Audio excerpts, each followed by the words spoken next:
Hello friends, welcome to my YouTube channel. तो आज के इस वीडियो में हम बात करेंगे इंटरनेशनल मॉनेटरी फंड के बारे में। ये टॉपिक आपका इंटरनेशनल बिजनेस की यूनिट नंबर 4 के अंदर आता है। हमने लास्ट वीडियो में इंटरनेशनल इंस्टीट्यूशंस के बारे में बात की थी, जिसके अंदर आता है आपका डब्ल्यूटीओ हो गया, आईएमएफ हो गया, आईबीआरडी हो गया और अंकटाड हो गया। तो ये सभी आपके इंटरनेशनल इंस्टीट्यूशंस होते हैं। तो आज की वीडियो में हम आईएमएफ के बारे में बात करेंगे। ये टॉपिक आपका बहुत इंपॉर्टेंट है एग्ज़ाम पॉइंट ऑफ व्यू से। तो इसको हम स्टार्ट करते हैं।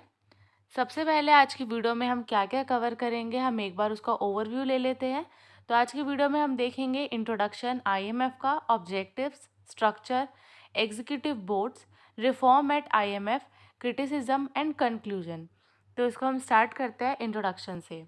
The IMF is a global functional financial institution established in 1944 to promote international monetary cooperation, exchange rate, stability, balanced trade and economic growth। अब ये जो आपका IMF होता है ना, ये ग्लोबल फाइनेंशियल इंस्टीट्यूशन है जो आपका 1944 के अंदर बना था। यहाँ पे आईएमएफ का काम होता है कि ये प्रमोट कर सके इंटरनेशनल मॉनेटरी कोऑपरेशंस को। इनको प्रमोट करने के लिए आईएमएफ का हमने यहाँ पे बनाया था।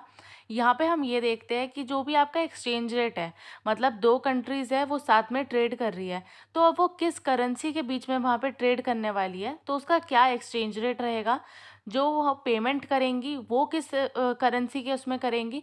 तो ये सभी काम आईएमएफ का होता है। यहाँ पे ये देखते हैं कि बैलेंस्ड ऑफ ट्रेड कैसा है, किसी भी कंट्री की इकोनॉमिक ग्रोथ कैसी चल रही है। तो ये सब काम होता है आपका आईएमएफ का। It provides financial assistance to member countries and facing balance of payment problem, offers policy advice and support economic development efforts. अब यहाँ पे ये जो आपका आईएमएफ होता है, ये आपका फाइनेंशियल असिस्टेंस प्रोवाइड करवाता है मेंबर कंट्रीज़ को। मतलब अगर किसी कंट्री को कोई वो क्राइसिस में है, तो उस टाइम पे क्या होगा, अगर उन्हें लोन की ज़रूरत है तो आईएमएफ लोन देने का भी काम करता है। अगर कोई कंट्री है उसको बीओपी की प्रॉब्लम वो फेस कर रही है, तो वहाँ पे उससे बाहर निकलने के लिए भी आईएमएफ जो है वो पैसे वहाँ पे देती है उस कंट्री को। इसके साथ में आईएमएफ का जो रोल है वो एक बहुत ही क्रूशल लेवल पे प्ले करता है, वो ग्लोबल फाइनेंस लेवल पे।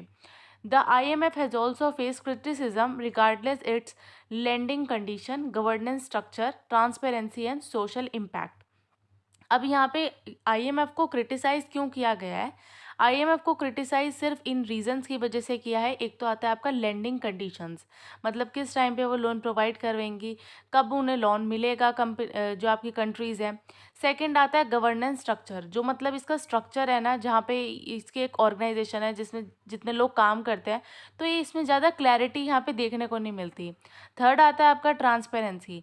इसके अंदर बिल्कुल भी एक ट्रांसपेरेंसी नहीं है। मतलब जैसे बाहर जो भी पर्सन है, अगर वो ये पता करना चाहता है आईएमएफ के अंदर क्या काम चल रहा है, किस लेवल पे काम चल रहा है, तो वो ये सब अच्छे से नहीं उसे पता चल पाता। तो ये क्योंकि ये ट्रांसपेरेंट नहीं है। सोशल इम्पैक्ट, मतलब सोसाइटी पे जो भी इम्पैक्ट पड़ता है, तो ये सब आपका आता है इसके क्रिटिसिज्म। अब यहाँ पे सबसे पहले आते हैं इसके objectives.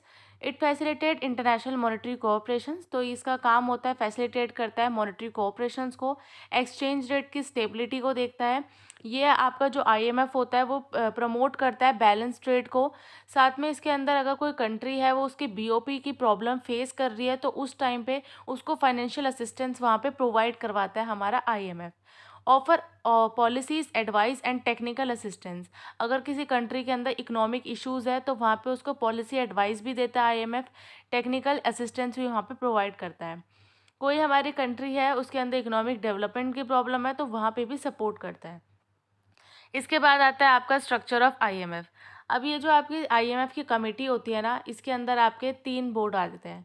Board of governor, executive boards और मैनेजिंग डायरेक्टर और डिप्टी मैनेजिंग डायरेक्टर।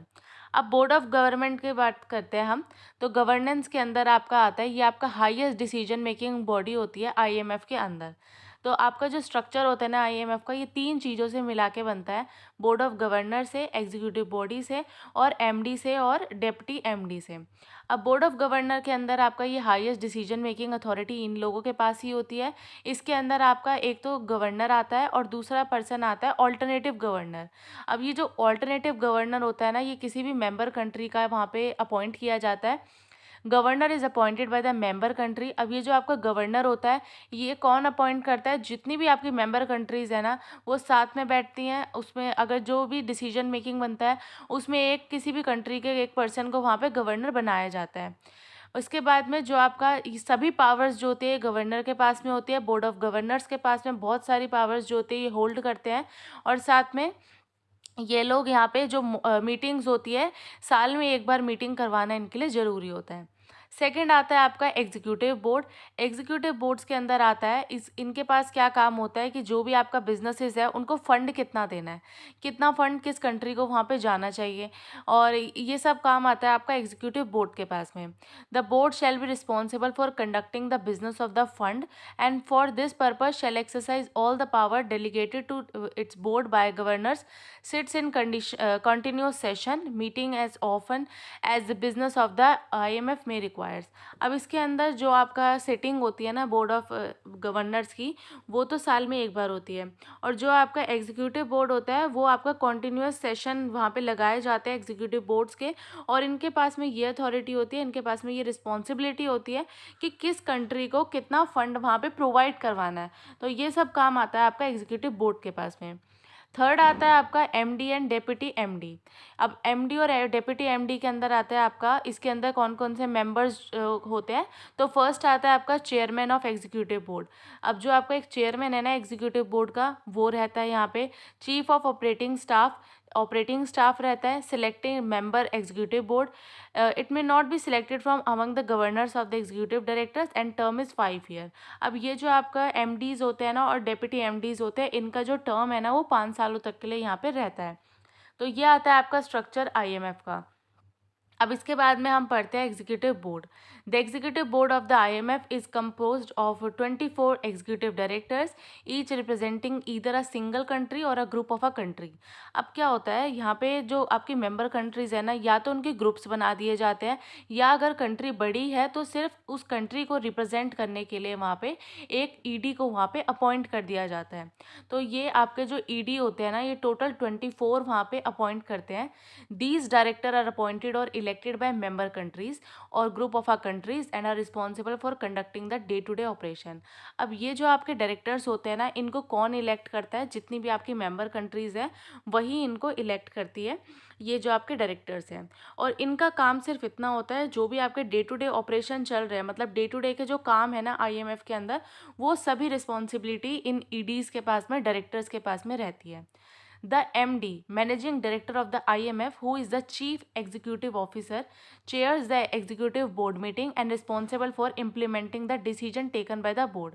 अब जो आपके MD होते हैं ना IMF के, एमडीज़ को ही हम यहाँ पे चीफ एग्जीक्यूटिव ऑफिसर भी बोलते हैं, और ये जो आपके एमडीज़ होते हैं ये रिस्पॉन्सिबल होते हैं कि आप डिसीजन मतलब आप किस टाइप का मतलब डिसीजन मेकिंग पावर सिर्फ यहाँ पे आपके एमडीज़ के पास में ही होती है।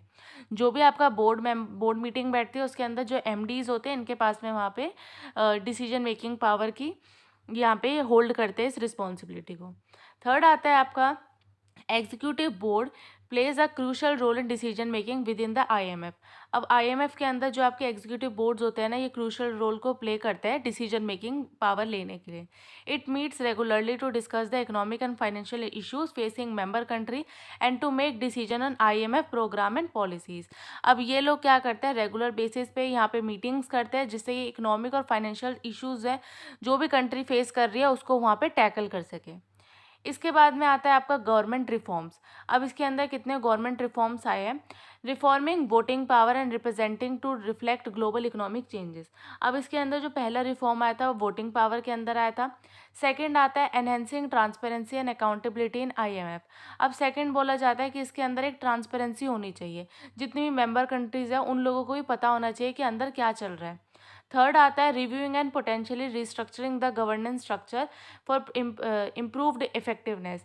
अब इसके अंदर टाइम टू टाइम रिव्यू करना चाहिए और रीस्ट्रक्चर करना चाहिए जो भी आपके गवर्नमेंट की जो भी स्ट्रक्चर है गवर्नेंस स्ट्रक्चर को रिव्यू एंड रिस्ट्रक्चर फोर्थ आता है अपडेटिंग द पॉलिसी फ्रेमवर्क, जो भी आपकी पॉलिसीज़ है उसको टाइम टू टाइम अपडेट करना और लेंडिंग प्रोग्राम्स चलाना। फिर लास्ट आता है आपका strengthening the IMF roles in promoting global financial stability and crisis prevention. अब इसका काम होता है आईएमएफ का, ये क्या रोल प्ले करता है ग्लोबल फाइनेंशियल स्टेबिलिटी से यहाँ पे इसको बचाने का काम करता है और क्राइसिस से बचने का यहाँ पे काम होता है। अब यहाँ पे आता है इसके क्रिटिसिज्म कि आईएमएफ के क्या क्रिटिसिज्म है। तो इसके अंदर फर्स्ट आता है unconditional loan that may impose harsh measures. अब इसके अंदर ये बोला जाता है कि ये जो आईएमएफ होता है ना, ये कभी कभी अनकंडीशनल लोन दे देता है। मतलब कोई आपकी कंट्री है, वो क्राइसिस में फंसी हुई है, अब उसको लोन चाहिए तो उसको उस टाइम पे लोन दे दिया गया। अब ये नहीं देखा जाता कि वो कब पे करेगी, या उसने पहले वाला लोन पे किया भी है या नहीं किया, उसको सेकंड लोन वहाँ पे दे दिया। तो ये आता है, ये लोन यहाँ पे जो होता है, लोन प्रॉब्लम यहाँ पे देखने को मिलती है। अगर उस कंट्री ने वहाँ पे भी नहीं किया होता तो सेकंड भी लोन उसको प्रोवाइड कर दिया जाता है। सेकंड आता है आपका सोशल इम्पैक्ट।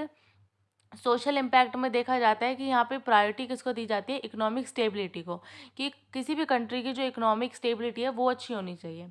थर्ड आता है गवर्नेंस स्ट्रक्चर की, यहाँ पे प्रॉब्लम देखी जाती है क्योंकि यहाँ पे अनइक्वल वोटिंग पावर्स होती है। जैसे कि कहीं पे तो क्या देखा जाता है कि ग्रुप ऑफ कंट्रीज़ बना दी जाती है, और कहीं पे देखा जाता है कि सिंगल कंट्री को यहाँ पे कोई डायरेक्टर रिप्रेजेंट कर रहा होता है।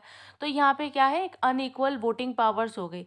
यहाँ पे ज़्यादा कंट्रीज़ होल्ड कर रही है एक डायरेक्टर को, और वहाँ पे सिर्फ एक ही कंट्री के पास में एक डायरेक्टर है। तो ये क्या है, इनके पास में जो वोटिंग पावर है वो इक्वल नहीं है। फिर आता है आपका लैक ऑफ ट्रांसपेरेंसी। अब यहाँ पे ट्रांसपेरेंसी नहीं है, मतलब मेंबर कंट्रीज़ को ये नहीं पता होता कि अंदर क्या चल रहा है।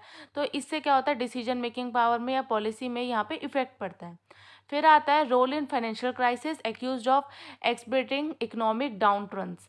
इसमें आता है आपका जो फाइनेंशियल क्राइसिस होता है उसमें ये आपका ये रोल प्ले करता है। फाइनेंशियल क्राइसिस से बाहर निकलने के लिए प्रॉब्लम देखने को मिलती है। One size fit all. अब इसके अंदर एक पॉलिसी चलती है वन साइज़ फिट ऑल, मतलब ये नहीं देखा जाता कि किस कंट्री में क्या प्रॉब्लम है। यहाँ पे ये लगाया जाता है कि अगर आपके पास ये प्रॉब्लम है तो बस इसका यही सॉल्यूशन है, और सभी कंट्रीज़ को सेम रहता है। बट हर कंट्री के अंदर अलग टाइप की प्रॉब्लम होती है। अब यहाँ पे क्या होता है, अलग टाइप की प्रॉब्लम के लिए अलग ही सॉल्यूशन वहाँ पे देने चाहिए। बट आईएमएफ के अंदर होता है कि सिर्फ एक ही प्रॉब्लम, जो भी आपकी प्रॉब्लम्स है उनको सिर्फ एक ही सॉल्यूशन जो है वो प्रोवाइड कर दिया जाता है। तो ये प्रॉब्लम यहाँ पे देखी जाती है।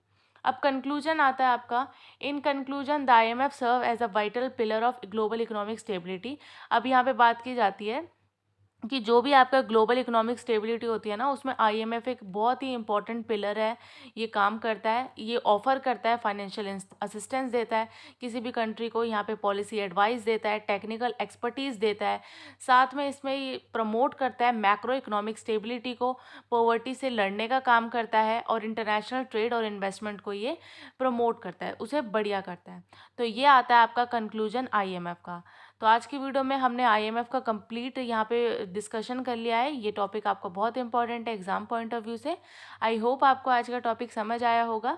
अगर आपको मेरी वीडियो अच्छी लगी हो तो प्लीज़ लाइक करें, चैनल पे नए हो तो आप सब्सक्राइब करें, और अपनी वीडियो को ज़्यादा से ज़्यादा शेयर करें। Thank you so much for watching.